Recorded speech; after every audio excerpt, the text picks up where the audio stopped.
Hey, what is going on, everybody? Welcome to another episode, the Rapid Review. First off, I want to apologize. I said 9:30. It is now 10 o'clock.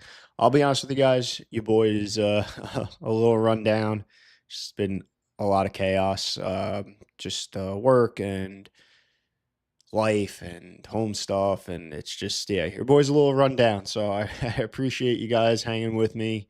Appreciate you guys bearing with all the chaos and making your way on here, even though I said 9:30 and we're about a half hour late. So but okay, this is the reality of it. This is the reality of being a trader with a full-time job, a family, and a lot of other stuff going on in my life. Um, sometimes things get a little chaotic, and sometimes you kind of fall short of the goals that you kind of set. But at the end of the day, you still got to get things done. So again, appreciate everybody. Appreciate you guys sticking with me. And yeah, we'll do what we always do every single week. We'll go through everything that went on in the overall market, get everybody ready to trade for next week. So without further ado, it's time for the rapid review.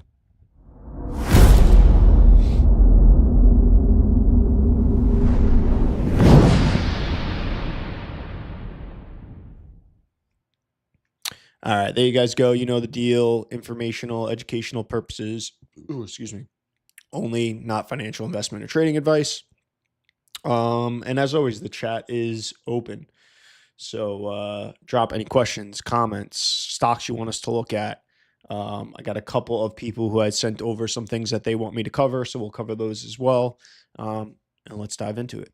All right. Market. Yeah, look, very clear. We're still in an uptrend. My status showing uptrend. Webby's indicator showing an uptrend. My 50-day indicator showing an uptrend. And then when we're looking at the S&P, we're 0.58% off all-time highs, and NASDAQ 1.36% off all-time highs. So just sitting off those all-time highs. We'll look things more in depth as we get over onto the daily chart. But yeah, everything in the green. For the week. So the S&P was up 0.88%, NASDAQ up 0.45%, Dow up 2.13%, and the Russell, very strong week, up 2.72%, leading out the week with those small caps. Closing range was good. We saw us in the upper half of the week with the S&P 81%, NASDAQ 80%, Dow 84%, and again, Russell showing strength, 94%. So really closing in that upper quarter of the range for all of the indexes, which is a very positive sign. So then when we look at the year to date, the S&P up 7.84%, NASDAQ up 11.66%, Dow up 3.84%, Russell up 13.21%. So yeah, we are again green all across all. Not a great strong week for the indexes minus the Dow, but a good closing range, and we'll talk about that when we get over there. In terms of the moving averages, still green on the S&P, on the NASDAQ. No real change there. We were above all the 10, 21, 50, and the 200. The big changes for this week, the Dow did make it over the 10-day simple moving average, but I think the biggest change was that the Russell, the small caps, which had dipped below the 10 and the 21, were able to find their way back above the 10 and the 21, which is a very, very positive sign. Small caps were looking really weak. Growth stocks were looking fairly weak. Seeing those seeing the Russell get above those moving averages, very, very positive sign. Looking at the distribution days. So for the week, the only real change that we saw was the NASDAQ did add a distribution day on Monday, giving us the sole one that is now currently sitting on the NASDAQ on the 18th. Then we have on the S&P 2 days sitting there, the 4th and the 15th. Looking at what's going to happen next week, nothing's going to expire due to time, but we do have the possibility get a really strong week. We might drop that NASDAQ distribution day on May 4th if we get a big enough move. But again, still very light on the distribution side. Not a lot of institutional selling coming into the market, which is the purpose of why we look at distribution days. When we start seeing any sort of clustering of what qualifies as a distribution day, that is telling us that there's a large amounts of days of institutional selling coming into the market, which makes us know institutions, they move the market. We want to try to follow their coattails. So seeing that clustering means that maybe we should be reducing some exposure, but we're not seeing that. So very, very positive sign from what we're seeing there. And then I like looking at this little calendar. It just shows days. Oh, actually, did I miss a stalling day? We'll talk about this. So this is just kind of auto-formulated where the distribution days I do kind of manually myself. But I like seeing a visual of just, even if a day had fell off it occurred. Really not much clustering going on over here. And again, we'll talk about this possibility of a stalling day happening on Friday.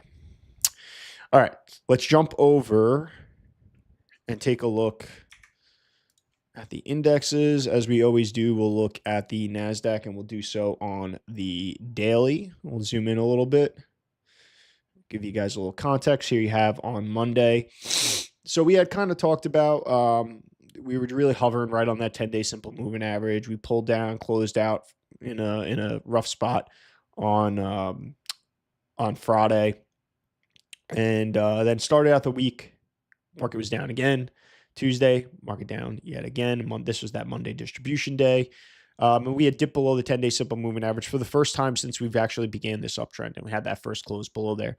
But the real positive sign that I saw there was this prior low, again, short-term prior low of May 12th, where we had dipped below. Once we pulled back into that area, the bulls kind of stepped in and they brought the market back up, and we found some support at that range, which was very, very good to see that, yes, we had that healthy pullback. We'd come down. The market has been completely vertical for a while, so we're expecting some sort of a break. That break starts coming, and I talked about this prior, getting into even that 21-day EMA, going down that low, completely normal action. To see us come just past the 10 and then right to a very short-term prior low and have it seen that it was bought up right there, very, very positive sign. Very, very positive sign. So, again, this has been such a strong uptrend. Sometimes you'll see where the market, because of that really strong move, corrects very, very rapidly. Sometimes you'll see it doesn't correct very rapidly and it gets tight. And I think those a lot of times are showing us those really, really strong markets that even after all of that buying, all that money's pouring into the market, and it seems like, all right, this can't go on much longer. As the market starts to pull back, it just gets bought right back up, and showing that there's just a lot of interest in getting a lot of money into this market. So really, really positive to see that happen on Tuesday. And then we saw that continuation from the rest of the week. We saw that we had a really strong day on Wednesday. We got back above that 10-day. Then we saw on Thursday the attempt to get back down below that 10-day simple moving average. We spent some time below that. And then again, bulls stepped in. They said, you know what? We want to be above that 10-day simple moving average. We think we need to be higher. Bought it back up, and we closed above that 10-day simple moving average. And then we see on Friday. So where are we at? So in terms of stalling, you know what? I should probably quantify this as a stalling day. We are near highs. We did see some upward progress. We did close in the lower range, and we did have pretty much a flat day in the market with volume higher than the prior day. So I'm going to update that. I'll be honest with you guys, that was kind of my mistake. I didn't really get a chance to do a lot of times on Fridays. A lot of the stuff I'm doing is kind of on the fly right here. So I'll be honest, this is like me doing my routine in front of you guys. I probably should have checked at least the distribution days, but again, we see that is definitely some stalling type action. Do I think it's super concerning? No. And I think the reason being, is we didn't really have a super strong correction and then get to those all-time highs. We can expect to see some sideways action, some more resistance, because we haven't really washed out a lot of those weak hands as the market had kind of pulled back. Deeper we wash out, the deeper we go, the more and more hands that get washed out of this. So to see us kind of just get a little bit of resistance, a little bit of stalling type action, nothing too concerning at all. Again, seeing us finds that support at the 10-day simple moving average, though, very, very positive action. And we're just, less than 2% off those all-time highs, which is something that is good to see. So from here, we'll look at the S&P. S&P pretty much the same thing.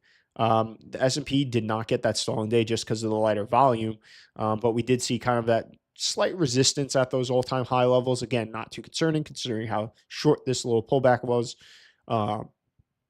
So I think really from here, if we're talking about what we're paying attention to going into next week, all-time highs are very, very important. We're going to really, really watch, especially how the NASDAQ interacts around those levels. The 10-day, look, we've chopped around it. So if we continue to do that, that's fine. But now having seen some support come in at that May 12th low, if we pull back in again to that level, just seeing how we react. Do we then pull and then break? Do we break below the 21, which is actually getting very close to pulling up into that 512? kind of price level. So it's things are getting a little tighter. Things are getting a little bit more defined as we were climbing up. It was like, okay, where are we going to go from here? And you just have your normal, like, okay, prior lows, moving averages. But when these areas start telling us that they have some sort of relevance, when that 512 day finds that support for the first time, it shows us this means something. Now it becomes even more important. And now that the 21-day EMA is getting right next to that, shows us that that's probably going to be even more important when we start seeing some of the resistance levels at all times. So now that we're starting to see the market give us some technical cues onto where we should be paying attention to, these things become a little bit more have a little bit more validity, and I think in how they act. So yeah, really, really want to see if we do go down, how we interact with that 512 area, how we interact at the 21 EMA. Because if we do break below those levels, here's the other thing that I want to note. We're kind of then end up in this no man's land, where from really that 512 all the way down, honestly, to about these lows that I have drawn. Jesus.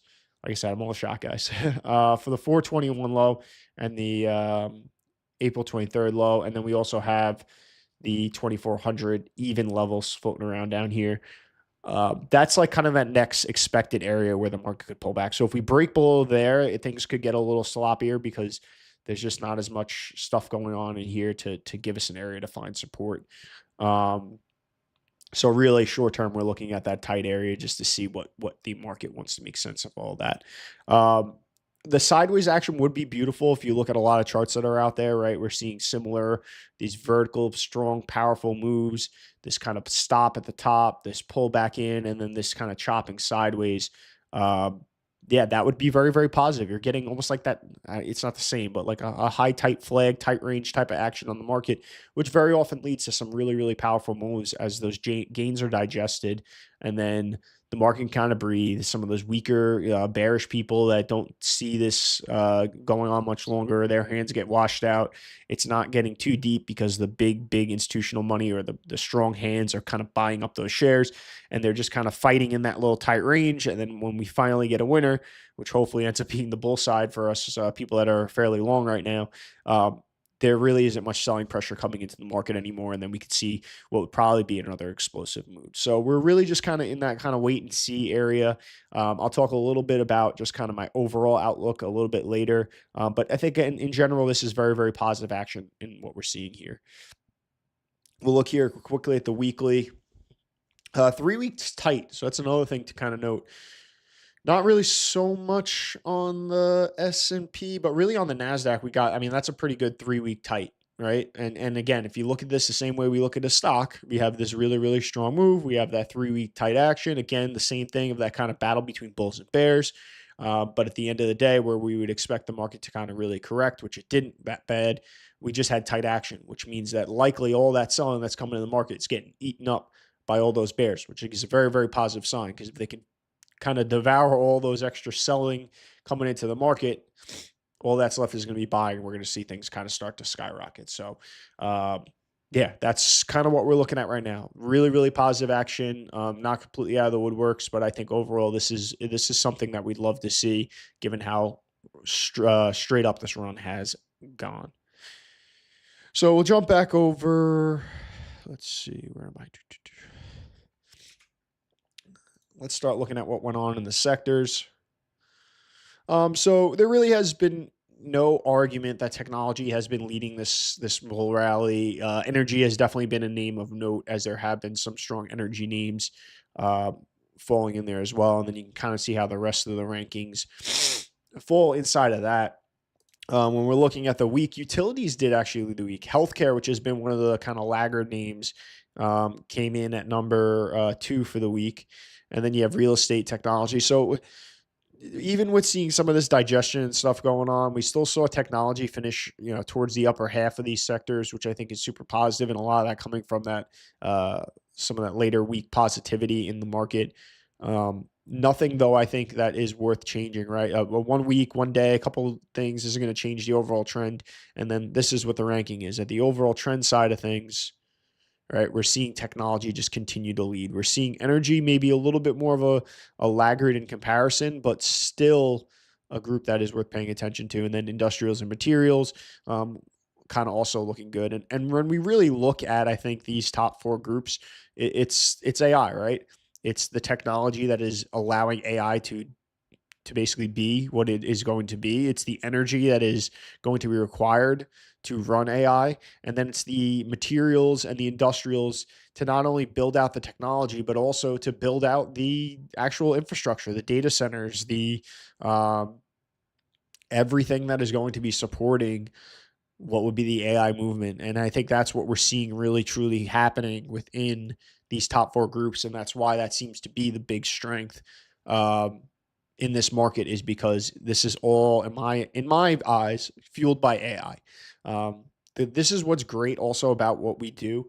I don't have to sit there and read articles. I don't have to sit there and go through and do some crazy research and listen to company reports and anything. The market's telling me what's going on, right? You could take all this information, and then you could do a little bit of research, and then that's kind of becomes clear why what's going on is going on. So, again, you guys know me. I'm a big advocate for just pay attention to the data. Don't worry about what some analyst is saying. Don't worry about what MSNBC has some AI specialist on, or what's his name? Michael freaking like I said, I'm shocked, guys. Drawing a blank. The big short guy, like do we have to pay attention to him being some expert as to what he's going on? Like, no, like I don't care about people's opinions. I care about the data, and I care about what people are doing with their money. And right now, what we're seeing is it looks like these four areas, people are putting their money in what is supplying the future of AI. And this stands out to me, and it hasn't changed yet. So it's not going to be something that I change in my approach at all.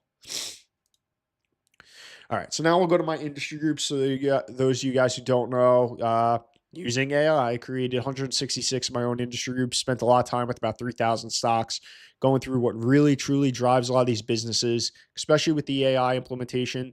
There have been a lot of companies who have kind of shifted their business model, shifted what they were doing to support whatever it is that they do taking whatever it is they do to support AI, seeing that that's where a lot of the money is. So I have kind of made a lot of adjustments from what you traditionally see in many other industry groups. And I think that does a fairly good job of identifying where there's correlations between companies that are supplying and supporting similar sub industries. So really, not too much of a change. We've been seeing the semiconductors, memory. Those are your names like the MUs, the SanDisk, the Western Digital, and also the Seagate.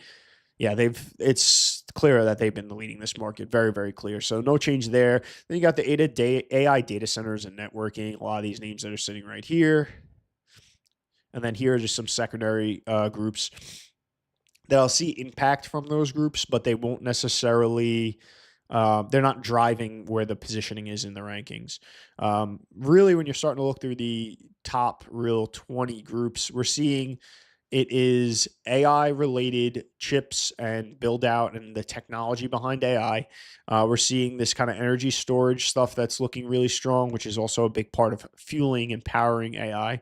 We're seeing the satellite and space stuff, which is just another kind of separate change in what's going on in the world today, where we have a lot more satellite technology, space economy, and there's a lot of money going into that. So we're seeing that. Computer vision, LiDAR, these groups, these names have been starting to show some strength. And then the other side, we got crypto mining, quantum computing, though. I think LiDAR and quantum computing kind of being the two real standout names.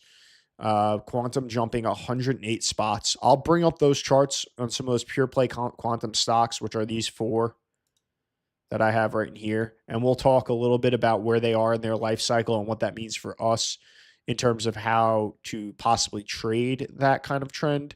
But yeah, that's just a massive, massive move. And then, like I said, LiDAR as well. We can look at some of those names as well and talk about the possibilities of what's going on with that trend.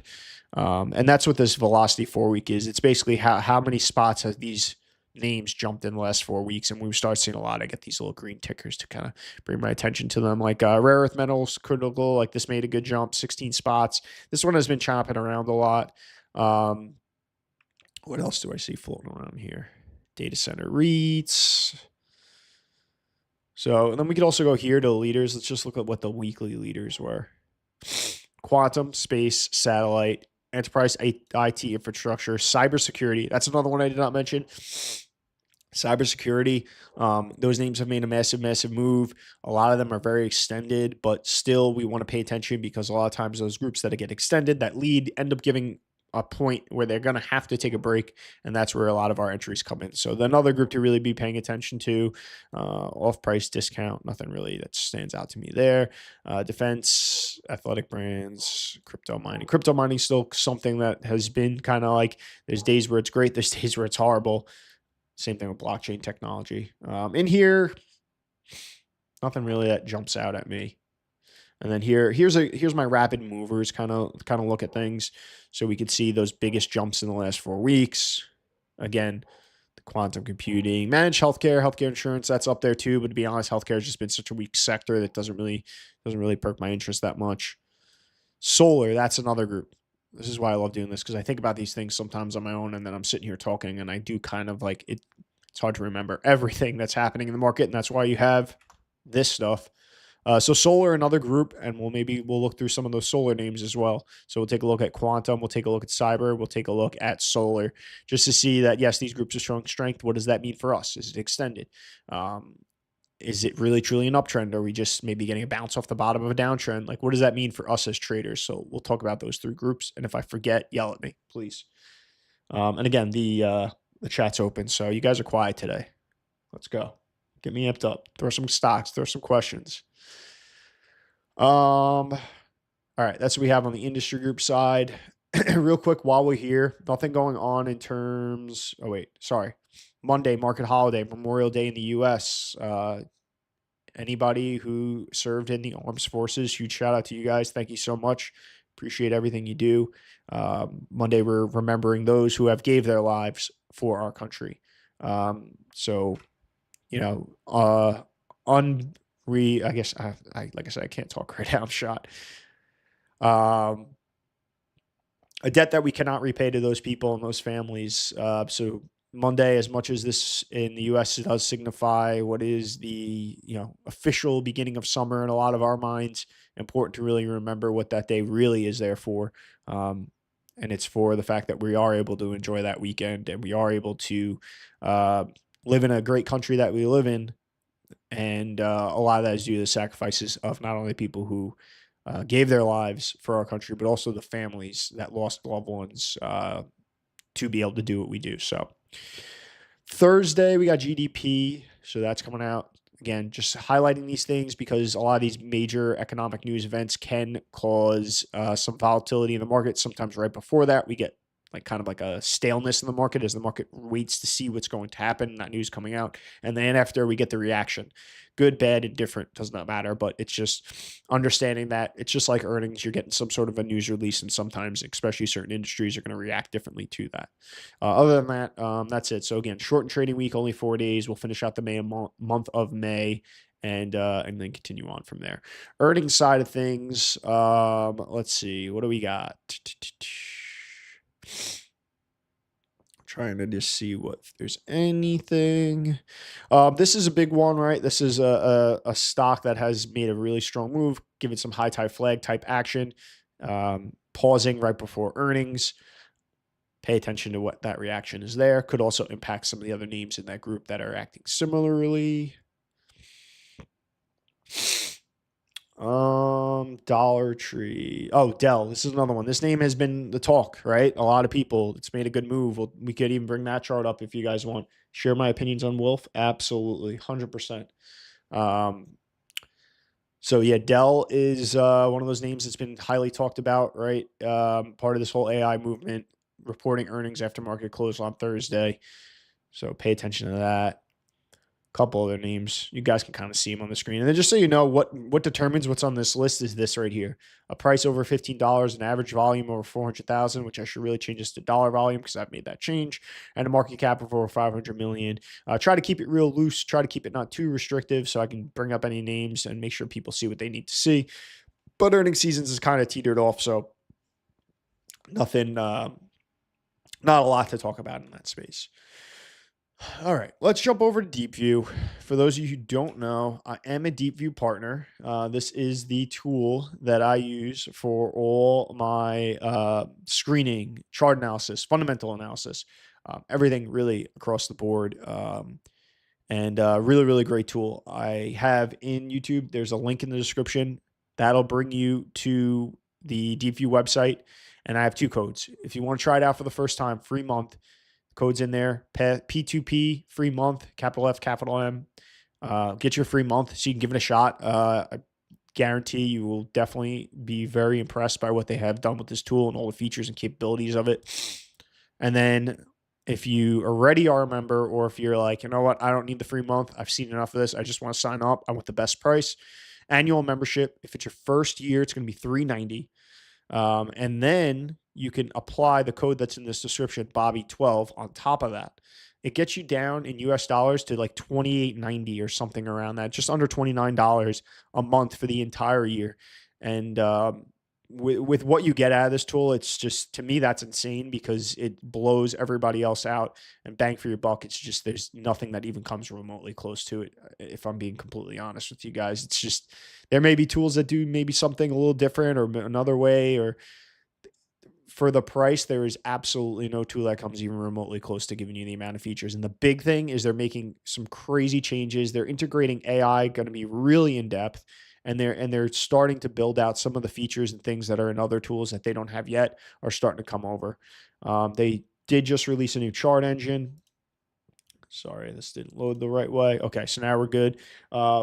Really, really nice, really, really smooth. Love the kind of setup, and they're putting some really cool indicators. They have some pattern recognition stuff that I don't personally use, but I know a lot of people do, like high tide flag, Darvis boxes, things like that. What I love is these little kind of base pivots, just kind of showing you, this was from here to here was 133% move. Being able to see that real quickly, then from here to here, 25% move, 38% move, like kind of nice to just give you a quick context of the percentage base moves with this little indicator. So things like that are kind of being implemented, which I think is just super, super helpful. They're also going to be bringing in custom indicators that are going to, instead of having to script something, it's going to have what I think most of us are doing anyway when we build a custom indicator. You're just asking AI to build it. So why have the extra layer? Just, they're going to have an AI agent that'll help you build your custom script. You just tell it what it needs, and then in the background, it'll script everything for you.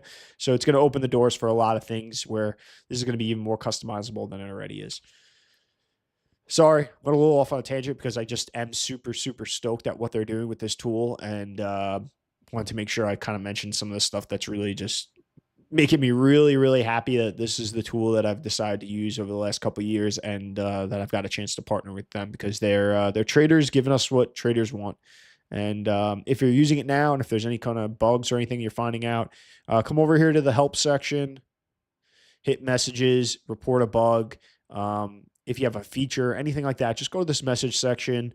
A lot of the bugs, they might not answer you directly because what they're doing is if they're grouping things together. But just know that they are going through that with a fine tooth comb, and they're working really, really hard to get everything kind of cleaned up. And then like I said, for those who really don't feel like dealing with it, you can use the older chart engine right here. It's still available while they're still cleaning things up. But for everybody who really wants their voice heard and wants to play around with this and make sure things are the way they want to be, use it and let them know. And they are working every single day. They're doing some updates and some tweaks to this to make sure it's going to be really, really bulletproof for everybody. And then from there, they're going to start rolling out some even more features. So I digress. Sorry. Like I said, it's just pretty cool what they're doing. So I just wanted to share my thoughts. First, we'll start off with just where I'm kind of at. Those of you guys know, I did start a position in BE that has been doing fairly well. It was able to break out of this range. It is now kind of hoping to see that this kind of flip from what was a area of resistance, this line up here, becoming an area of support, positive, as we see are starting to trend up higher. Very, very volatile, higher ATR name, as you guys can see, 10.61 ATR. So I used my best way to just kind of get into this with able to assess my risk. And from here now, I'm just kind of I got my stop placed in there, and we'll take it from there. MU bought this basically earlier in the uptrend, kind of rallied on this day. Was that this week? Yeah, geez. This week I did add on to this as it bounced off the 21 EMA. Again, memory and these names and just MU being one of the leading stocks of this market. I'd sold into some strength on the way up, allowed it kind of pull back in. It found support at the 21 day. We got some pretty good bounce right off that 21. And that is where I kind of added back to this position. Was able to use the kind of low of the day as a tight entry, so added to that. And then in the same realm, I'll jump down to SanDisk because I did the same thing over here. Um, again, sold it on the way up a couple times, kind of trimmed things up, and then as it pulled in down here, and we got that bounce, added back into this one. So yeah, that was kind of handled those two. Max Linear, this was something that I had bought on Friday. Another high, very, very high ATR name. Obviously, a lot of that high ATR coming just from this explosive move. Things weren't too crazy inside. You got a couple of crazy ATR days, but then you got a couple that aren't a little calmer. So I think we'll see this ATR drop as this kind of starts to return to some normal action after the explosive move through earnings and prior to earnings and into earnings. This is cool because you can ask Deepvue AI, and that's what gave me this little tidbit right here. I was just going to take that off so it's not floating around there.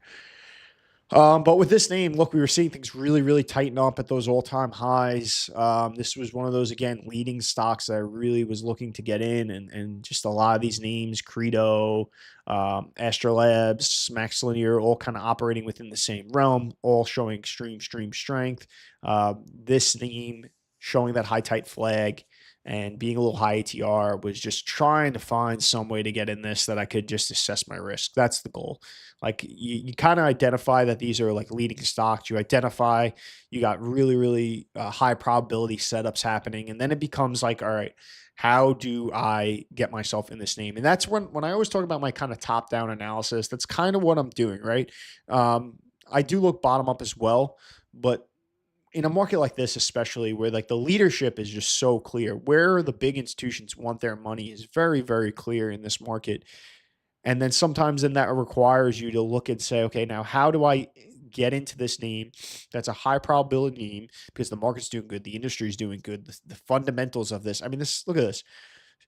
Accelerating, crazy acceleration on the earnings, strong acceleration on the sales, great on the annual, extreme relative strength, institutional sponsorship starting to grow, leading group.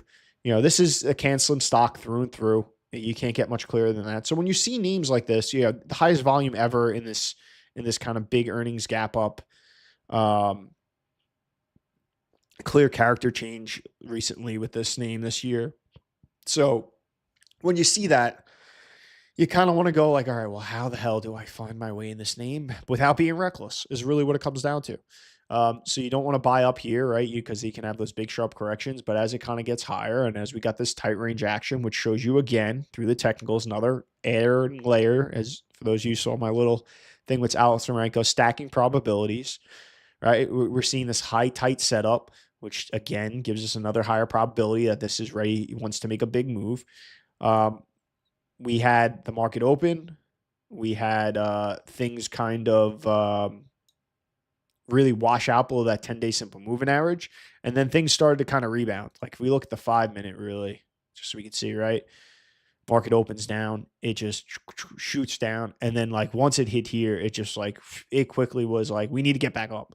So seeing that kind of quick reversal, I put a position back on here and using that low of the day. I forget the exact price that I got in on, but even if you had used here, right, to the low of the day, at least it's like a 9.91%. I'd gotten in earlier than that. Basically, once I had got where I was, I think it was somewhere in here, and I was able to get a tighter stop, I was able to just say, all right, I'm willing to put a small position on and risk, 6-7% on that. So that it ended up closing above the open, and that was kind of my theory and my tactic behind this. Yes, it did not break out yet. For me, a name like this, I need to find a way to get myself into this name with low risk. This thing, if it does break through here, it would not be insane to see this jump and 10, 15%. That's just kind of a normal move for this name, and even 20% in the breakout. And then trying to chase something up through that point and really give yourself, even on intraday, a way to put your stop in. Like, sometimes it's just too high of a risk name. So at least now I have my stop down at the low of the day, and I can kind of sit back patiently knowing the risk that I have in this name. And if it hits my stop, so be it. And that's just kind of how I approached it. Navan, this name you guys know, I was kind of talking about. IPO name, real big base, super, super tight, right below those all-time high kind of areas. Volatility really, really started to tighten up as we started to keep going sideways right across those all-time highs. You can see some of the movement on here, 1%, 3%, 2%, 2%, higher volatility. And then now all of a sudden things started to really kind of tighten up a little bit. We started to get a lot less bigger movement days. And then I was in here a little bit early. I think I might have got in like right around here when it kind of had this outside move of this day, just trying to get into it, and then kind of sat through these days where it was chopping sideways. And then we finally got this little bit higher volume move that we broke through that range area. Things looking very, very positive. So seeing that breakout, definitely a good sign. Again, breakout traders, it's going to be probably extended for you right now. We're 5% from that pivot point, but still something to take note of. Went over SanDisk, Taiwan Semiconductor. This is just my semiconductor play that's much, much less volatile, something that's just easier to hold. This is kind of one of those names where I can sleep easy at night just knowing how this is going to operate. I'm not worried about this thing gapping up 15%, 20%, or gapping down 15, 20%. It's a little less volatile in general. Yes, you can have moves like this, but bigger names, and just kind of putting some more exposure into those semis, which are leading. So, all right. First, let's go off of Wolf because that was requested. I just want to also clarify, did you mean Wolf? Wolf? Both? Just let me know. I'll go off what you wrote in there. All right. So this name, look, earnings, sales, not really there. Not really a true CANSLIM name. I mean, look at the fundamental rating in the negatives. So you're not really seeing that. It is a semiconductor play. So you are in that leading group. Oh, wait, hold on. Am I in the wrong name? What am I doing? We're Wolf here. Yeah, I think this is, let me just double check something's not off.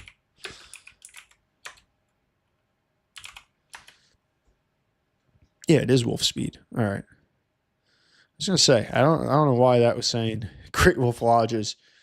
Okay, so there you go. Like I said, sometimes you're going to get some of these little bugs. Overall, this information is all correct, right? So we are Wolf Speed, right? Semiconductor stock. There you guys can see it right there. Wideband semiconductors, silicon, carbide materials and devices, power applications such as transportation, supplies, blah, blah, blah. So we got all that, right? Okay, so we are in the semiconductor space, but the earnings and stuff aren't really there. Looking at the weekly, this was in a big, big downtrend. Big stage 2 downtrend. We got this real clear changing character as this had the massive gap up right here. And then we kind of went sideways. And now this is kind of broken out. And it's gone on a really, really strong run. So on the weekly, we're looking like we're pretty extended. And then when we look on the daily, we're finding that kind of bounce off the 10-day simple moving average. The question that I always pose to everybody is like, look, don't get me wrong. Like if we're looking at this name right now, this is a really, really strong move, right? We got...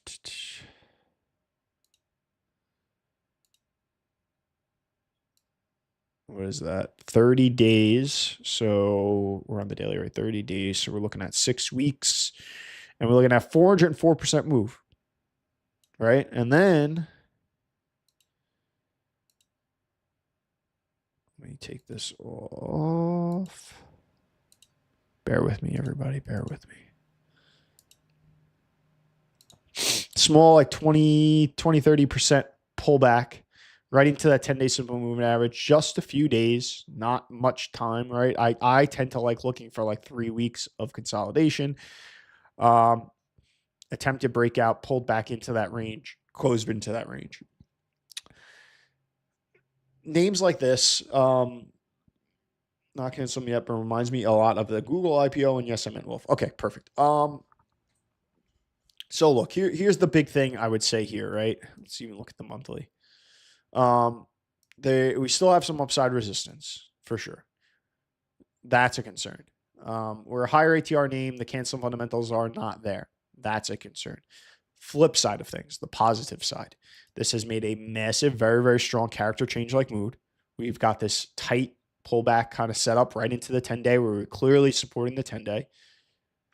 And then now we're up here. And now we're looking like we want to break out, but then we kind of pulled back into it. So you kind of see both things. There's positives, there's negatives. It's in that group. It's in the semiconductors where we're seeing a lot of strength. And that's where, from my perspective, I turn around and I say, like, is this the best of the best, right? We have a market right now where there are a lot of great names, a lot of liquid names moving very, very well. Is this the best of the best? Does this fit your approach? Does this fit your strategy? Some people will never, especially if they're huge, huge portfolios, cannot and will not trade names like this just because of the volatility. But everybody's going to be slightly different. So I've told you the positives. I've told you the negatives of what I'm seeing in this stock. If I had no choice, I had to either say if I had to buy or short this name, I'm buying it, right? I'm not shorting this name just in just this action. So that is, I should probably start doing that now, where I should say, like, a gun to my head, do I buy or do I short this name where it's at right now? Not from a strategic perspective, from like if I was a general person that had no strategy and I just had to put a position on and let it ride for a couple of days, regardless of the stops. This is, to me, something that looks very, very bullish, right? Can you get in here with good risk? Are you operating within your strategy? And did you feel this is the best of the best? Because the reality of this is that we can only trade so many names, right? Most of us are trading between 4 and 10 names. That's what we're holding even at our max exposure levels. Does this qualify in that top tier of what's available to you to fill those spots, right? You're building a baseball team lineup, right? You have all these teams on the bench. You have all these players on the bench. You only got, what's that? 9, maybe 10 people, depending on the league that you're in, 9, 10 people to fill your lineup. Does this fall into that? This deserves it. Or is this maybe that young prospect that you're like, he could either win the game for us or lose the game for us? That's how I look at it. So answer those questions. If it fits a spot in your lineup, let it know. Maybe if it's a spot in your lineup, but maybe the guy is batting number 9th. Maybe you're putting a real, real small position on. And you're like, just put a little small position on. I got the room. Looks like a good setup. Fits my strategy. But I'm not going to treat it the same way I'm treating a SanDisk. So think about that. That's my kind of thoughts on it. Because again, there's going to be a lot, especially in markets like this, there's going to be a lot of opportunity. So, all right. I am going to get to the quantum stuff. So bear with me on that. I am going to get to the solar. I am going to get to, I forget what else I had said. You guys remind me. I'll remember. So I just want to go over to Reddit. We got Sag. Huge shout out to you, man. You're probably my biggest supporter on Reddit for my daily posts, so thank you. So he said he's missing the live stream, so he's not here, but he's going to watch on Sunday. Thank you. Out of this year, top 5 quarter-over-quarter EPS semiconductor leaders, which would you choose and why? Ooh, I like this question. Full disclosure, I currently earn MU, made money last year with Credo, made money with MXL in 2021. All right, so the options. Here's what we're going to do. We're going to come in here. We're going to create a watch list. We're going to call this the SAG list. And then we're going to put in all his symbols so I don't have to play games. MU, MXL, SITM, MCHP, Credo.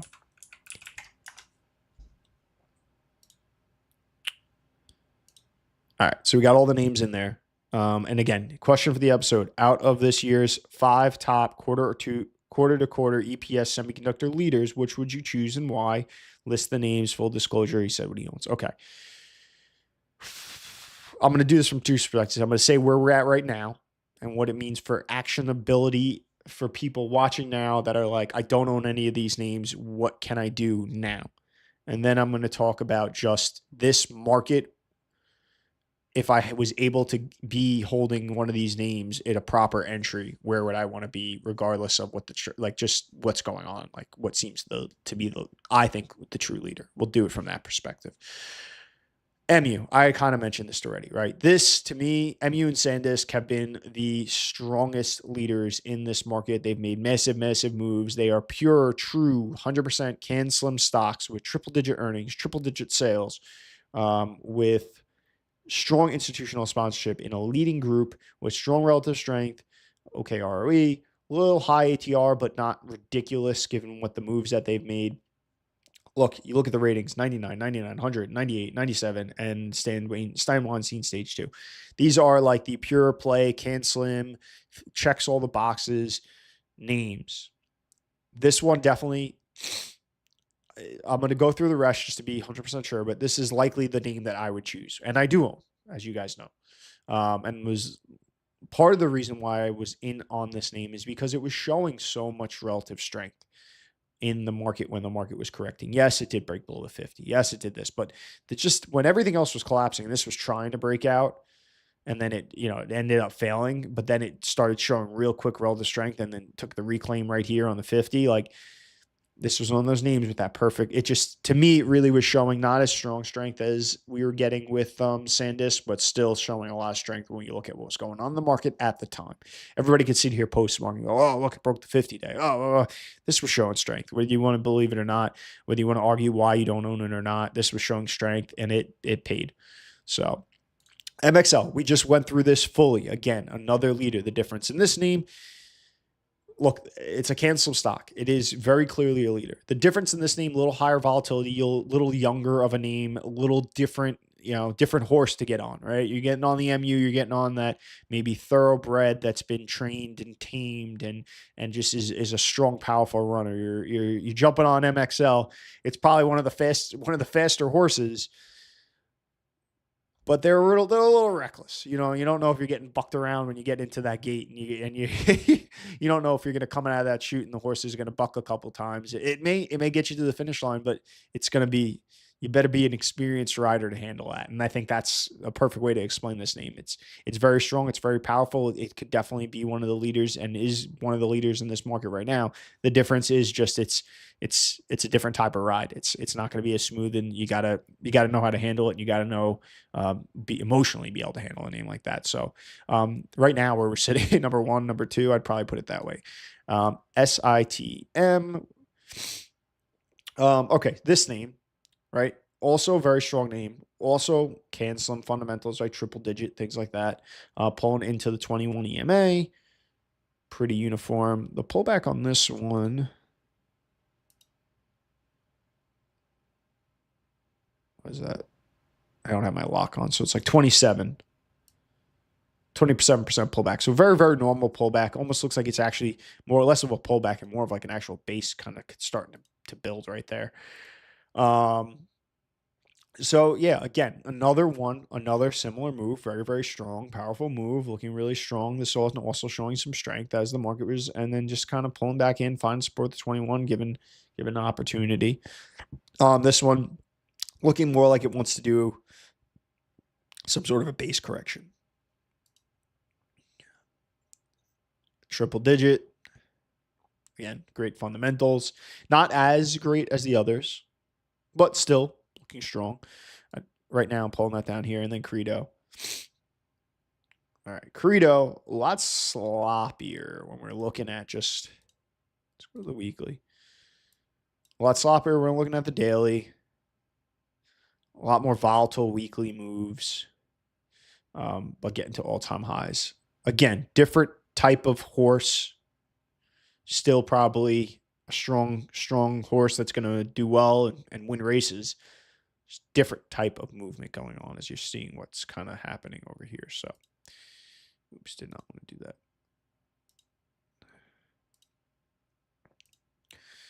All right. So if I have to pick one, it's going to be MU, right? It's the cleanest clearest leader with the best behavior to ride if you're going to be playing this for a long-term move. So if I have to pick one, I'm picking MU. With that said, the reality of this, every single one of these names has good fundamentals overall. Every single one of these names has some good charts with proper action, because if we really do look, right, a lot of these names are starting to build some sort of consolidation, all different time frames and different styles. Credo really the only one that's definitely extended at this point. MU kind of possibly given some alternative energy. So Credo extended, and you also got earnings coming up. So if I had to say actionable now, Credo is probably the least actionable now going down here. MU being the pure play, simplest, strongest leader in the sense of just how do I get this off? Why is this doing this? Sorry, I'm trying to get these freaking dots off of this thing.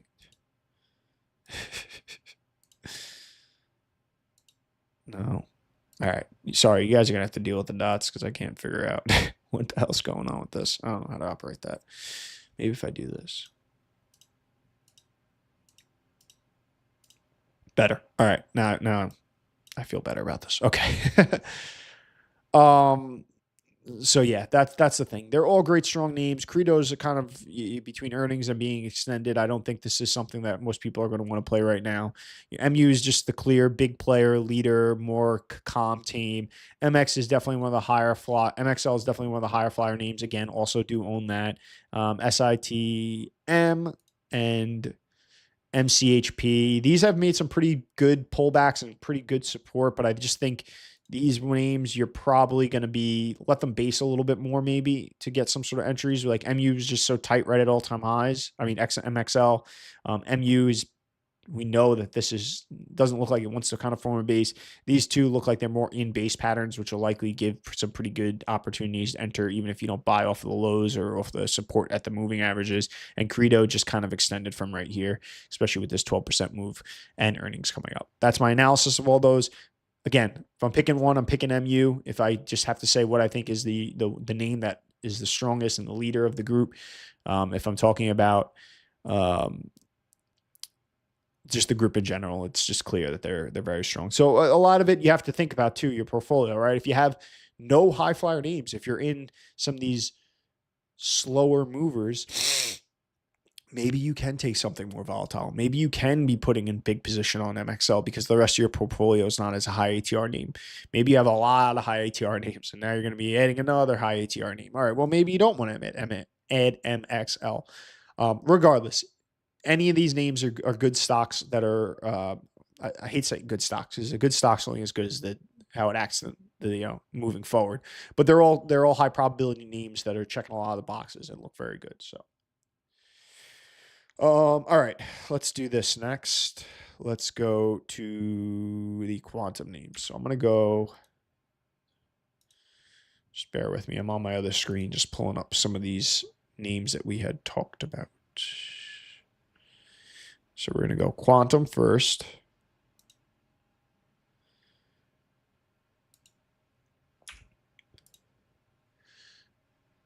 And I'm going to hijack your list, Sag, but thank you.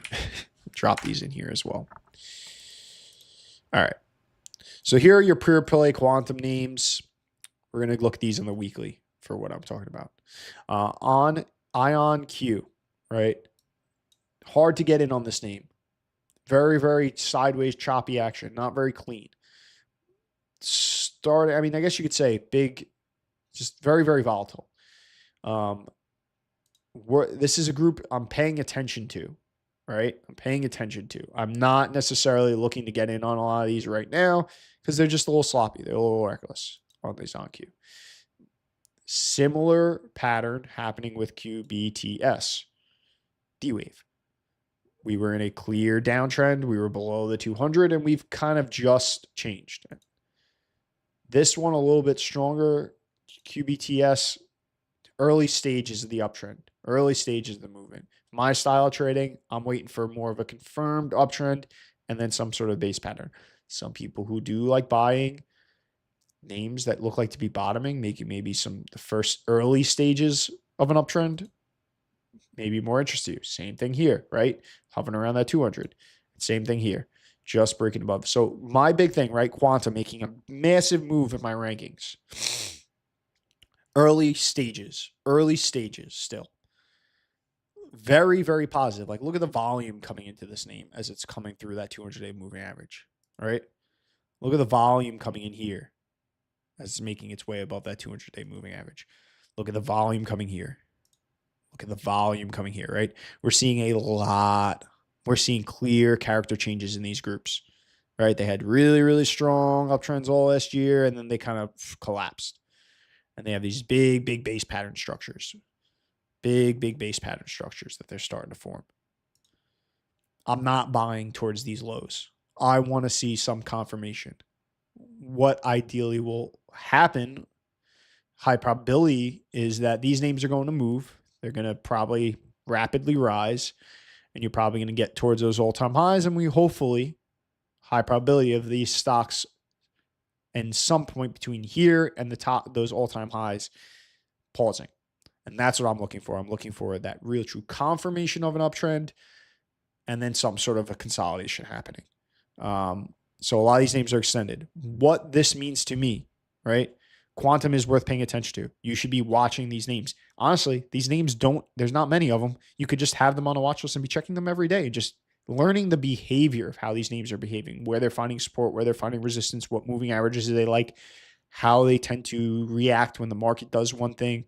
Oh, if semis are doing well, do these do well? If semis are doing poor, do these do poor? If the market's up, do these do well? If the market's down, do these do well? Getting a feel for how these names behave is just something that I think is very, very useful. And then just being patient and watching these stocks. Again, these should be on a watch list. They should be being watched. I think Quantum is a group that should be being paid attention to. Now we're going into, I said, the LiDAR stuff. So Meta falls into this as a secondary for some of the stuff that they're doing. I believe mostly with the Meta glasses. Stand by one.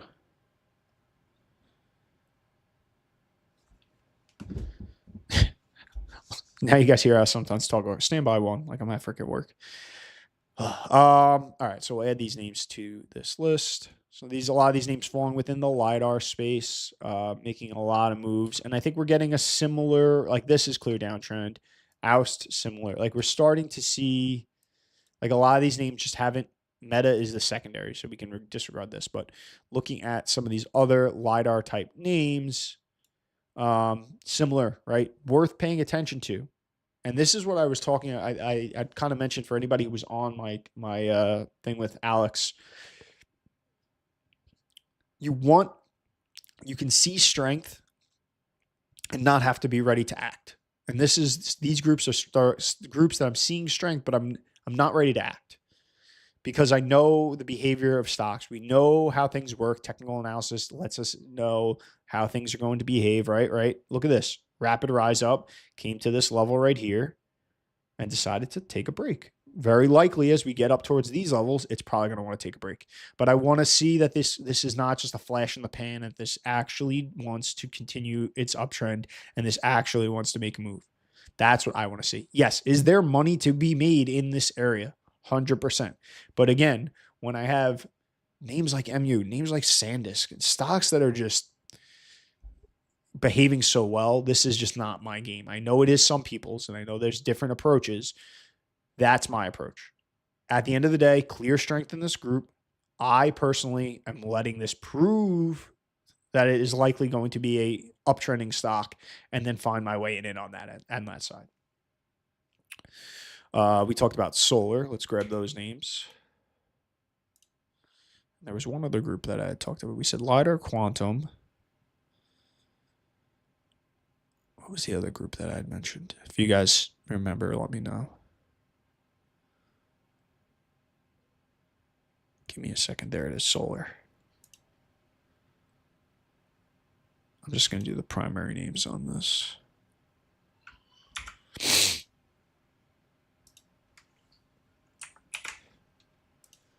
And again, if you guys have names you want talked about, just drop it in there. All right. All right. Again, similar action. Seeing strength, we're sitting below 200. Just making its way above 200, below the 200. Strong, tons, very weekly on this guy. Very strong, but tons of resistance. Like, look, this is what you have to remember, right? There are people that bought here, that bought here, that bought here, that bought here. There are people that have, like, especially dumb money. I hate to say it, but dumb money, like a lot, probably people that, that trade that never studied trading at all, that have bought in this area. There are people that are down big, right? There are people that are just like, God, just let me gain some money back, and I am not playing with this shit, right? And they see this and they're like, all right, good.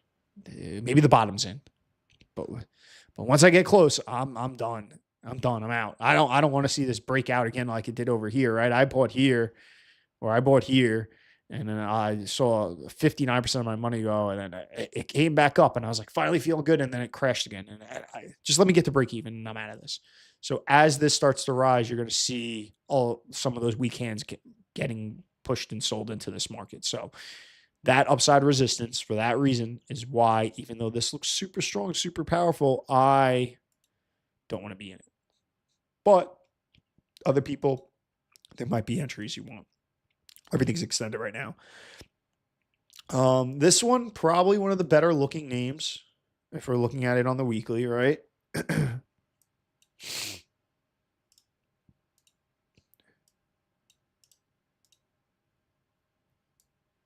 Probably one of the better looking names. Just above the moving averages, trending upwards, base pattern, strong, powerful move, and then a base correction right there.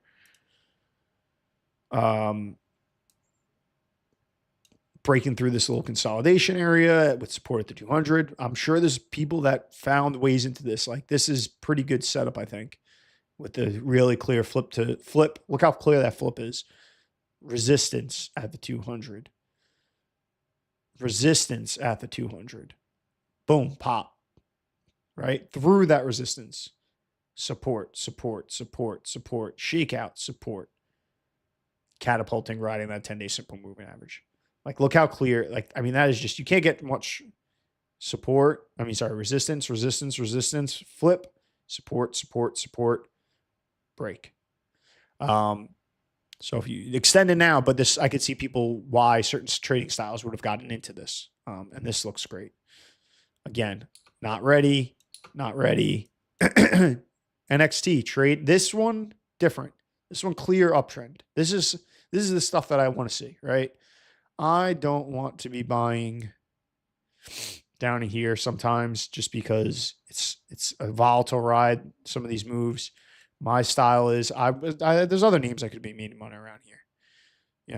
When we start seeing stuff like this, uptrend, base, and now start building up, sideways action, looks like we kind of broke down on trying to break through this range. NXT looks like something that's more worth my time. This collapsed, needs to recover. So again, solar being another one of these groups. Really worth paying attention to. Just not a lot of opportunity for our trading style to enter right now. Not right now. But again, quantum, LiDAR, solar. Oh, God, I can't remember. There was a fourth one. God, I can't remember. Okay, can't remember. Whatever. If it comes to my mind, I'll bring it back up. But groups worth paying attention to. Groups worth keeping an eye on. Looks like there's some real character changes, trend changes happening in those names. My trading style, I know many of your trading styles, that CANSLIM style, I'm not looking for the initial trend change. I'm looking for the trend to change, confirm it's changing, and then join them in that rising, clean, trending up stock with strong strength at a point I could assess my risk, right? So if we're looking at the SanDisk,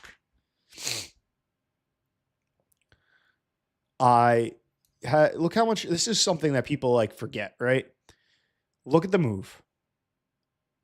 There were a lot of opportunities. We're on the daily right now. There was an opportunity here. On this day right here was my first buy earlier in the year. This was the first stock I bought this year. I didn't squeeze this whole thing, right? But it made from here to here was a 296% move, right? People are like, oh, I missed it. No, you didn't. You did not miss it, because then the market did its thing. I bought on the 8th, which was this gap up day right here. And even from that move, 85%. So it's just, if these names are going to be leaders, if they're going to continue to lead, if they're going to be these, like, you don't have to buy when it's the chaos and there's all that choppiness and selling and there's no confirmation of the uptrend. Even in a stock that's been explosive and made the, like, just for fun,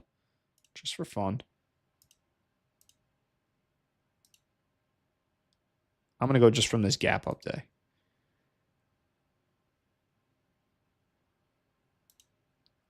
$2,500% move from September. Wild. And you're going, well, why don't I buy down there? Because not all these names are going to do that. And that's what it comes down to. And this is what the probability is. There are going to be a lot of names and a lot of groups that look ready. Like, let me just bring up some examples of some stuff that I could think of, right? This happened when? In March, right? So this happened in March, and everybody might be like, oh, GLP-1s, blah, blah, blah, blah, blah, like a 6% move. Then you have, oh, this is the gap up, right? This is the gap up. This is it, you know? This is a name everybody's talking about. Maybe you buy right here. Down 12%. Like, this is what I talk about, where it's like, it's very easy to sit there and be like, had I bought, it would have, you know, I could be up 26,000%. It's like, yeah, nobody knows what's going to happen with these names. Duolingo, right? Another name. It's just like, things got real choppy around here, right? Things got here choppy. Things look like, oh, maybe we're turning around. Guess what? Thing got crushed. Even some of these quantums names, QBTS, right? Oh man, like, I should have bought down here. Like, what if this is a dead cat bounce, a flash in the pan, and this rolls over? You know? Opportunity costs as well. You're sitting in some of these names while you got names like SanDisk, like MU, and other stuff moving. And that's a big thing. We're not big institutions. We can buy and sell in the same single day.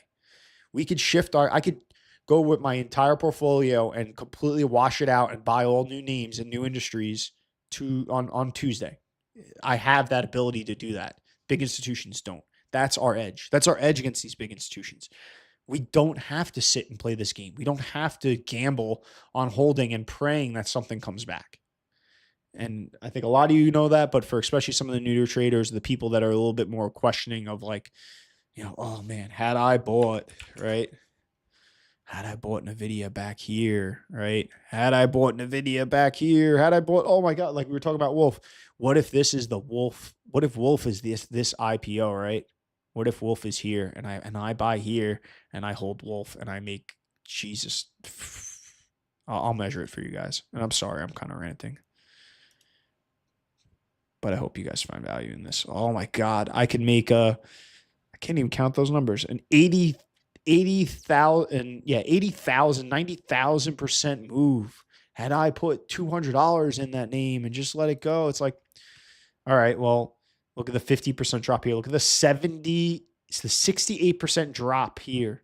Everything's easy to talk about, right? Really easy to say in hindsight. But what were you thinking here when a video was getting crushed?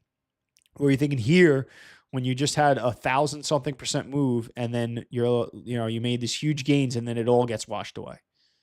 You know, what are you thinking here when maybe in other periods, especially, right, where other names are moving and this name's lagging, right? You're seeing other names that you're like, oh, this is popping off the bottom, and you hold all your money in NVIDIA and you're like, right? But you know, this was like a gaming chip company back then. Now it's a different world. But point of what I'm saying is, hindsight 2020, everybody's got something to say, but if you study your strategy and you understand your strategy, you'll understand why we're doing what we're doing. There's a method to the madness, and We're using our edge and the ability to get in and out of these names with, again, circling back to what started this all, the quantums, the solars, the things like that. If they're going to trend and if they're going to be leading names, there will be opportunities to get in there. There'll be a lot of money to be made in them. But right now, there's other names that are showing more strength, that are showing more interest to these institutions, that to me and my approach, I am more interested in putting my money there versus rolling the dice on a name that has not started that uptrend. A lot of our approaches, we're trend followers. Thoughts on the space industry? Okay, so space industry. Thank you, Waterbear. Space industry, clearly another leading group, right? I'm going to go, where's my space economy group? And I consider the satellite broadband stuff falling into that space stuff as well. But for the purpose of this, let's just look at the pure space names. We'll go back to the seg. We're going to delete these names out, clean things up, and then we'll add these.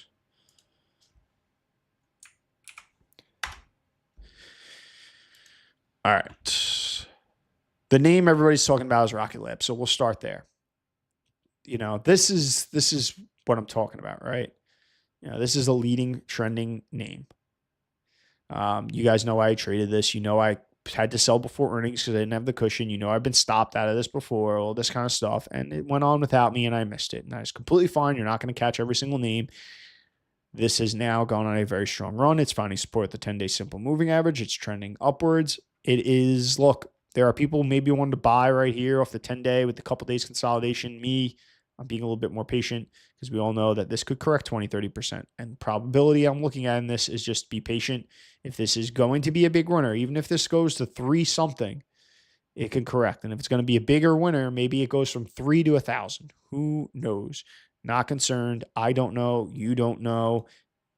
Not an area right now where I want to jump in a name like this, but clear strength. Go from bottom up. This knock, I don't know much about them. Lockheed and BA, some of the older plays in that. This one, York Space. IPO name, it's going to act a little bit more volatile. We all know that, 12% ATR, right? I've been paying attention to this name. I've been watching this name just because it's an IPO name. It has showed some relative strength at points. I've been paying attention to it, but it just doesn't, it's not something I'm probably going to buy.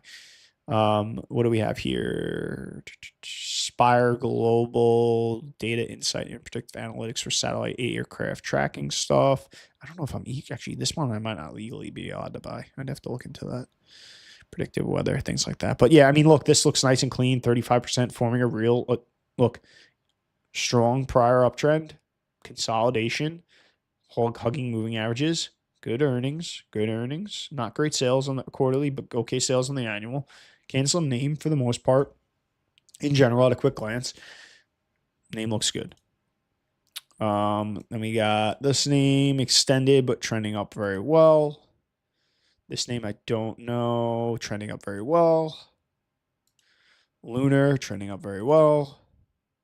F-Jet, not worth it. And Black Sky, trending up very well. This is the flip side. It has these, I think space has confirmed that it is in an uptrend. Space has confirmed that big institutions are putting their money in there. We see that, right? So, and we're starting to see, right, if we're picking out the leaders, Rocket Lab's clearly one of them. Lunar is clearly one of them. Black Sky's clearly one of them. Again, I don't know what these guys are going to do, but they're not in there. Redwire, clearly one of them, right? A lot of these names are clearly leading in this space compared to some of these other names, but they're extended. And the same way I don't want to buy something when it's down in the tubes, I don't want to buy something extended. I'm looking for a safe place to assess my risk to get in these names. Another group very clearly worth paying attention to. If I'm just summarizing industry group stuff right now, AI stuff, whether it's the infrastructure, the semiconductors, the minerals, all those sorts of things that are going on there that are building out AI, if it's AI related in terms of the build out of AI, that's where the strength is, mostly in the semiconductors, partially in construction, partially in the mineral areas as well. Then you have the space and satellite stuff, strength there. You have solar, which is falling into that alternative energy, fuel cells, and the energy that is supplying AI, That's another area that I think a lot of us are trying to pay attention to. Quantum. Quantum is a whole another technology, probably also definitely also tying into AI that I think is worth paying attention to.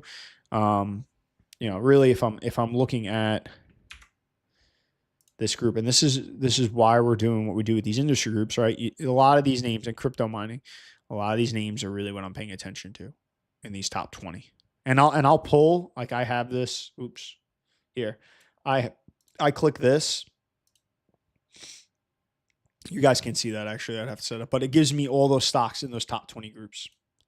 So I do that every single week, and I go through every stock. And then I'm also going into these rapid movers, doing what we just did, which I did with you guys. I did part of my routine, looking at quantum. Even quantum is going to be coming up in there.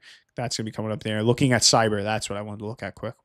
Looking at solar and just seeing what's going on, understanding the trend and understanding, okay, I want to be focused on this. I don't want to forget about these groups. It seems like they're kind of possibility to be some leading groups, but it's just not yet, right?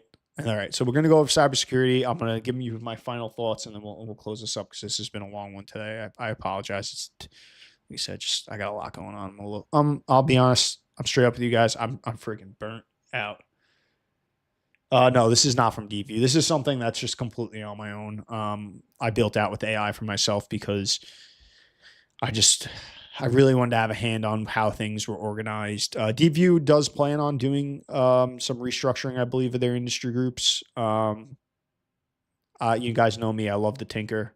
I love AI. I love the vibe coding stuff, and people can hate on it, but I locally host this, as you can see, on my computer. Oh, you can't see because that's not cut out, but I have it locally hosted on my computer. It's completely free for me, and I built it out, and it's extremely helpful for my trading. So you guys could do stuff like this too, vibe coding, and build out your own industry group stuff and things like that. It takes a couple days, and it takes a little finicking and playing around with it and back and forth. AI is not just going to be click done, but this is how I kind of built this whole tool out for myself.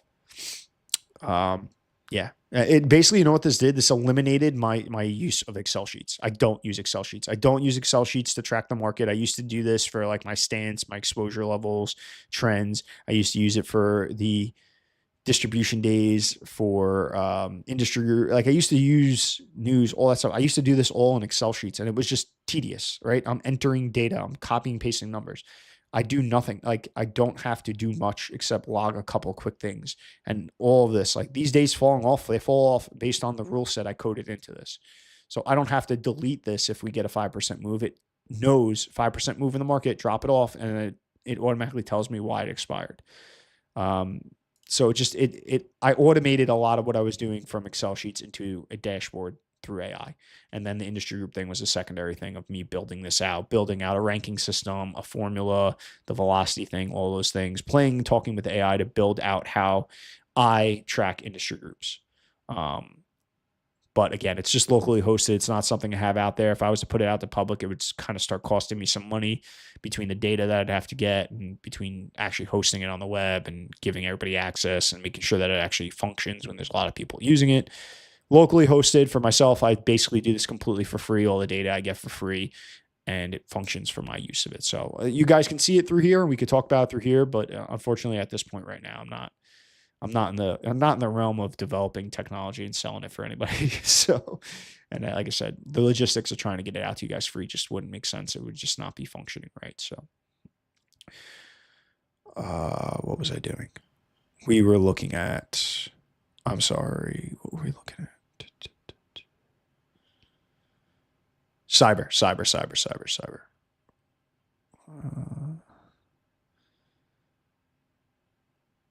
Where was cyber? Rapid movers, cybersecurity, 89. 89. And this is like what I do. Like you guys are seeing in real time how I do this. I'm not using these names. So this is the secondary. They don't move the indicator. These move the indicator. Secondary meaning sometimes I want to know how these are acting because they're tied to this, but I'm just doing the primary on this. Back over Deepvue.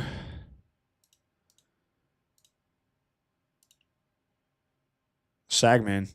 All your support, you're getting the SAG list. I'm going to leave this for now. This is going to be your list, man. And I'll come up with a reason what that actually means in terms of how we utilize it on the channel. Okay. Downtrending, vertical, crowd, paying attention to crowd, paying attention to Fortinet, Net, Cloudflare, another name, not the leader, paying attention to. So again, a lot of these names are the industry groups turning around. Palo Alto turning around. So a lot of these groups are starting to turn around. The groups that have made big moves and have Zscaler, this is reporting this week. We know that as well. CrowdStrike's reporting soon too. So yeah, like even to me right now, this is what I do, right? I see cybersecurity is a strong group. It is turning around. It is showing me some confirmation that I should be paying attention to cybersecurity. The leaders, to me, CrowdStrike, Fortinet,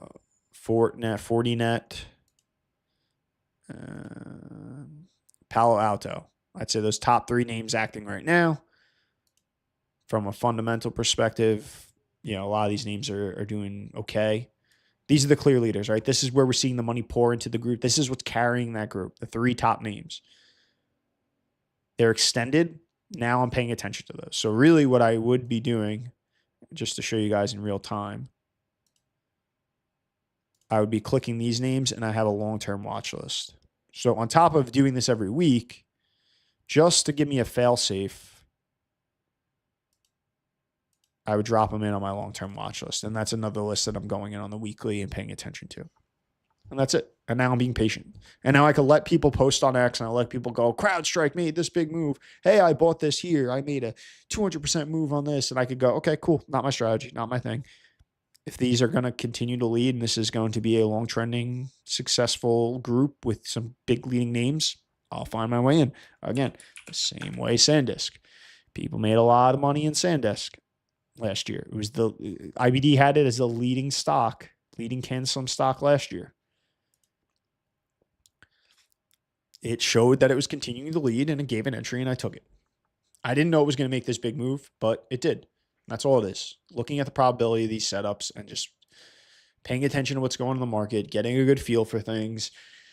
And I think that's what's important is doing this extra work. And I try to do this because I know a lot of people don't know or having a way to do this, but this is why I do my top-down analysis. And we'll kind of close out from here.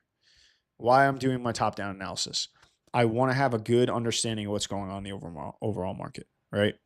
I want to know how things are moving, how the market's acting, what is abnormal and abnormal action, what can I expect to the upside, expect to the downside, what are the probabilities of how the market's going to act the next day, the next week, the next month. That gives me one layer of probability. And this is kind of similar, I guess, to the topic that I covered with Alex Marenko's group. Then I have the industry groups, right? First, I'm looking at the sectors. What's leading? What's the leading sectors? What's going on in the market? Understanding not just what's leading, but also how that group is acting and the life cycle. Are we extended? Do I expect a pullback recently? Are we performing well the last week or two, but we're still in an overall downtrend where there's a lot of upside resistance possible? Get that feel. Carry that over. Now I'm looking at the industry groups. Now I'm getting detailed. I'm not looking at just semiconductors. Like I'm looking at memory. Wow, memory is showing strength. I'm looking at, data center, data networking. I'm looking at fuel cells versus just energy. And I'm breaking things down to find those pockets of strength, those groups that are very highly correlated, right?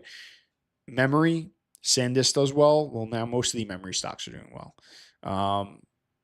Solar, most solar names start doing well. Like if solar does continue on trend, we'll likely see most of those names, probably 80% of those names are going to follow that trend. I don't want to be in the 80%. I want to in the number 9 out of 15. I want to be in the number 1, 2, and 3 out of those 15 names. Those strongest performers, where those big institutions are like, this is the winner. This is where we're putting our money. And so I want to be in that. So as they're dumping money in, that price is rising up. And I'm joining them in that trend up. So That's why I do my top-down analysis. That's why I'm doing things like paying attention to solar, paying attention to quantum, paying attention to cyber, despite the fact that it's likely extended and I'm not buying this week. This is stuff that's getting logged in the back of my mind, and I'm going, okay, remember this. Maybe we get another market correction. And now I'm watching those groups a little bit more closely because I realize, hey, there's a lot of money put into that. Oh, wow, it's not getting sold off. Okay, that means these big institutions were buying that group up. And now when everything else is getting sold out, they're not selling this. They're holding on to this. Well, when more money starts going back into the market, where do you think they're going to put the money? They're going to put it in what they thought was winning. So they're going to go back into putting money into this market, and then that's going to create those trends. So this is where that top-down analysis is really going to, in my opinion, gives you that bigger picture and helps to really give you some details in how you're operating and some direction in your approach. So right now, I'm really focused on a lot of those groups that I've been mentioning. Things may shift, and I may start shifting where my focus might be towards solar. My focus might be towards cybersecurity. My focus might be towards quantum names. Things are going to change. But it's not like I'm starting out of nowhere and be like, oh my God, it's moved, or I miss it, and it bases and moves again. And now I'm like, oh, it gave me an entry and I missed it. I want to be on top of these things. And I also do tell a lot of people, because you got the Minervini style where it's like, I don't need to worry about the overall market. I don't need to worry about the sectors or the industry groups. My screens tell me that. And I get it. You could do a lot of this with just your screens. And to me, it just, mentally, it's a little harder. I really have to pay attention to, okay, this is a solar name, this is solar name, this is solar name. Okay, bulk those up. When I do it from the top down, it's easier to digest, I think, what's going on and the trends and what I'm seeing. That also being said, there are times where, as I'm doing my screening, I get some bottom up analysis in the opposite, where something stands out that didn't show up in my top down analysis. And I didn't notice this was happening within the industry groups, but now I'm running my screens and I realize, okay, like let's just say right now we didn't really see construction, or I didn't highlight construction. I think it might still be in those, but I'm going through my screens and I'm seeing, wow, a lot of these construction names are kind of showing some strength. Okay, I saw that from the bottom up. Now it gives me another context. So like construction names are doing well, these names are doing well, or this name just really. Sorry, I'm rambling a lot today. Life 365 last year was running a screen. It was a power play, high type flag, whatever type of setup you want to call it, screamed that there was like, pay attention to me. I found that in my screening. And it was a name that I made some profits on last year. So I work both ways. I'm primarily top down. That's why I do what I do every single week with you guys. You guys can kind of see a little bit. This is essentially like, I don't really prepare for this. I just do this with you guys. And I hope that you guys, as I kind of talk things through, find some help in it. So to summarize what's going on though, look, market's up. It looks very, very strong. We got a lot of names that are setting up high type flag type setups, or really, really tight setups and finding support. We have some names that have started to break out and move. I think this is where you want to be higher exposure in the market. We had talked about this market needs a break. This might be the break that we get. This might be just it. So I've been starting to reissue some of my exposure after I had taken profits on the way up. And the great part is, if it's not and this market goes deeper, I will get stopped out. And that's the risk I took on every single one of those positions. If the market continues to rally from here, I'll be in on it. We've got some sort of support. We look like we've taken some sort of break. I have increased exposure. The market goes on. Boom, it worked beautifully. And if it doesn't, that's why I have my stop rules. That's why I have my risk. And then I sit back and wait. And at some point, the market's going to give another opportunity. At some point, there's going to be another turnaround of a rebound of an uptrend like we just had recently. There's going to be money to be made. And by doing all this work, I'm going to be prepared to be finding those leaders, putting in low risk entries, and hopefully riding in the uptrend. There's going to be times when the market is harder. There's going to be times when the market is easier. Right now, the market is, I think, fairly easy with the short term kind of a little bit of like concern going on. Again, I think we got a long weekend. If you made it this far, you're still watching this freaking episode. Number one, I appreciate it. Number two, work your ass off this weekend to really screen, really understand what's going on in the market, and prepare a really good plan for going in for next week. Because I think we do have an opportunity. I think that in the next week or two, this could be another explosive mood, possibly. And if it's not, we have our stops. But if it is, you don't want to be the same person that when we had that follow through day, I saw plenty of people like, too much going on. This is just Trump's tweet. This is what's causing it. Blah, blah, blah. All the negativity. right? Well, guess what? I took the trade knowing that this is a high probability move. They could be right, and maybe I get stopped out. Okay, I know what risk I'm taking, and I have stops for a reason. And it went on, and it moved, and there was a lot of money being made in this market. It's been a really, really good year so far. So, same thing right here, right? Could this be just a short pullback? It's showing some positivity, and this could go skyrocket again from here.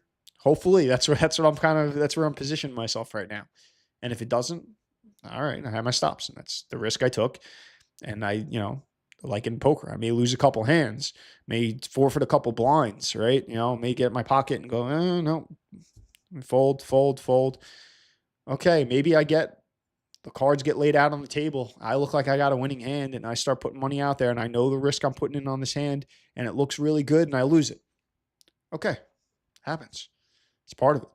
At some point, that there's going to be another situation I'm put in that, and I'm going to capitalize. And the goal isn't to just be gambling. The goal is to manage my risk, to look at the probability of what's in front of me, and operate in that aspect. And doing that long term, consistently, and thinking about the market in that approach is what allows you to have good performance over a long term. Trying to worry so much about the outcome of a single trade or the outcome of a single week or two, and that's where people get jammed up, right? Whether you're overly bullish about a single point where we're at in the market, or you're overly bearish at a single point in the market, those people are going to be right and wrong probably very often. I don't care about being right or wrong. I don't care where the market goes. I have a plan for both directions. I'm just assessing what's in front of me, using my strategy, knowing my edge, and saying, here's where I'm at. Here's what my plan is. Hopefully I'm right, because I'll make money. And if I'm wrong, I have risk management for that.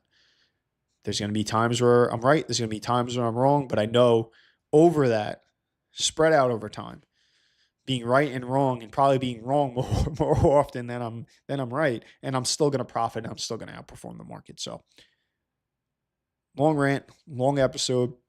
Again, really, really sorry, guys, for being super late. I mean, you guys know me. I can be sometimes a few minutes late on these episodes, but